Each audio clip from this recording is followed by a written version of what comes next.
From CBS News, it's The Early Show with Erica Hill and Chris Raggy. Just ahead this morning, women who have lost children to unspeakable violence are determined now to help others avoid it. A pretty remarkable group of women. We're going to visit the group called Mothers in Charge when The Early Show comes back right here on CBS.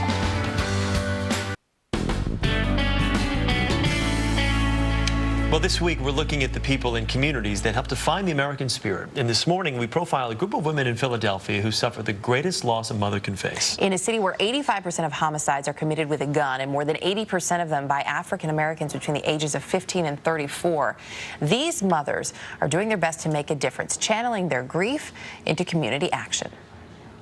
Do I have any volunteers? What we learned last week? At this Philadelphia area foster home, concerned, compassionate moms are reaching out. We want you guys to really learn life on life terms. Teaching these kids about the consequences of violence. If you look at the numbers, it's the youth that's killing other youth. So I think it's important for us to go out and speak to them because we know firsthand what it's like for somebody to take something from you. You gotta always keep that hope alive. Dorothy Johnson-Spite is the founder of Mothers in Charge, a Philadelphia-based advocacy and support group for families who've lost loved ones to violent crime. What prompted you to start this organization were the families that are left behind. And their struggle each day to live after a tragedy like that. I think it's really making a difference in the lives. 10 years ago, Dorothy's son, Kalik, was gunned down over a parking space. He's kind of the wind beneath my wings that gets me going to think he would want me to try to save another mother from going through what we're going through. It's a sentiment and an inspiration shared by many of these mothers who also share the unthinkable pain of losing a child to violence. No one knows the attachment of a mother but a mother. I carried my son for 9 months, but God gave him to me for 30 years. Out of their shared grief has grown a sisterhood of support and an increasingly important voice in the community. Some of the murders that we see in the city have a lot to do with retaliation.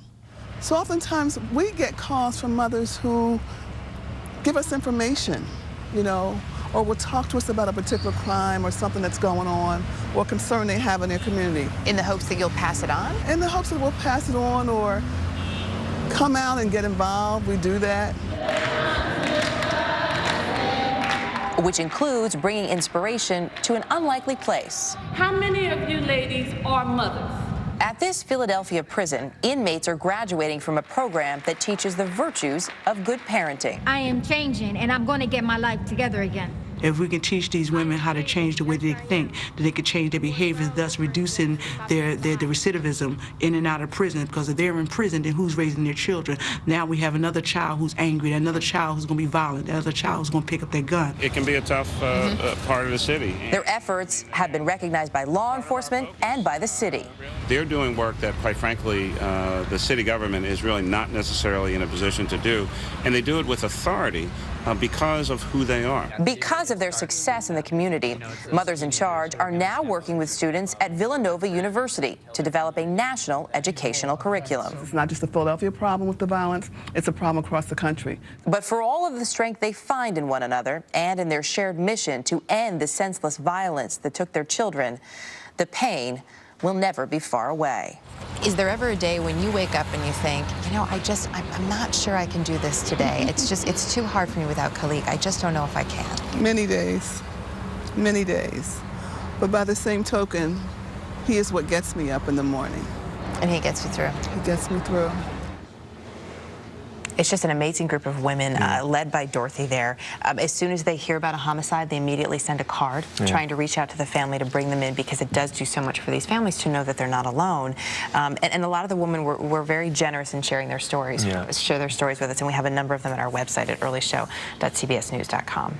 So powerful, but so good to see them continuing to go on and do this work. It's a quote that it stayed with me through many years. I heard it years ago. Dwight Eisenhower once said, "There's no tragedy in life like the loss of a child. Things can never go back to the way they were." True. And it's good to see them moving on the best they can. Yeah. Stay with us. We'll be right back.